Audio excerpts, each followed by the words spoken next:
Welcome back to Built Fabrications, and today we're going to be installing a one-wire alternator conversion on the 79 F150. You can see the riding on the pavement. Young kids, they're growing up in basements. Now, if I could hold this steady enough, this is a Ford-style one-wire alternator from Jegs. You can see the part number on there, 100 amp. And what this does is it gives you a lot more output as opposed to the factory 3-wire. And you're going to want that for the EFI system that we have here with the electric fuel pumps, and then you go into electric fans. It's very taxing on the factory electrical system on the truck. And then the one we have installed is junk and not working anyway, so time to upgrade. So to remove this, all you have to do is pull off the old alternator just like you would with any other one.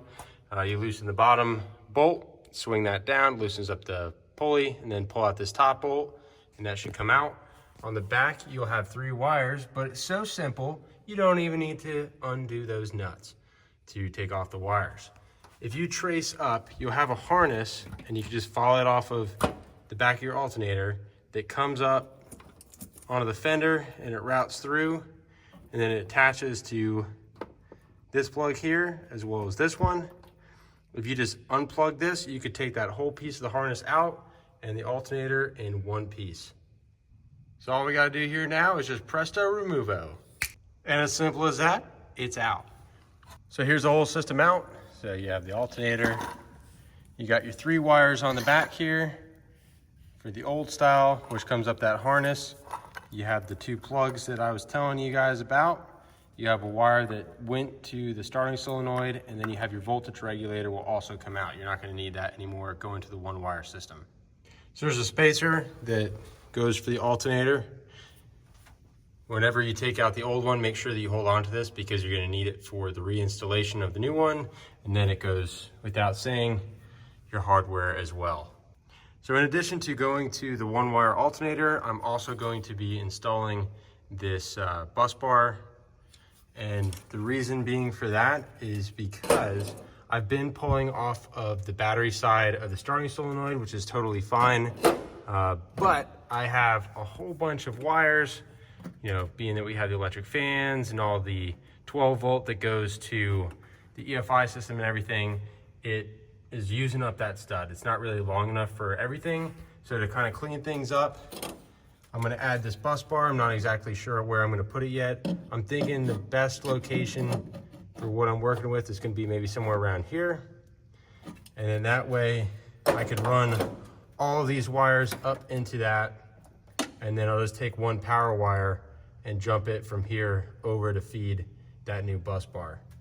I got a quick break in the rain, so I wanna go ahead and explain kind of what this single wire is about. If you're not familiar, they are internally regulated, so you don't need to have the voltage regulator that I showed you on the old harness. And they're called a 1-wire alternator because they literally have 1 wire that goes to them. You have a hot that you'll run a wire from the back of the alternator, and that you could either run that directly to your positive battery terminal, or you could run it to the battery side of your starting solenoid.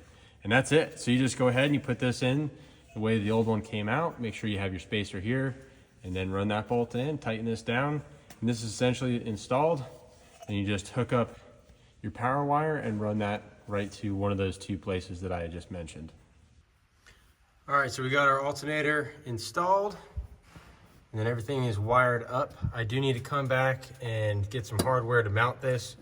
I actually had a little bit of a situation that if you guys are gonna do something similar, I'd warn you about. So I had just these regular quarter 20 bolts that I ran through with some rib nuts, and the head of the bolt, if that will focus, just barely touched the side of this bus and created a short to the fender, and that went about as good as you'd expect.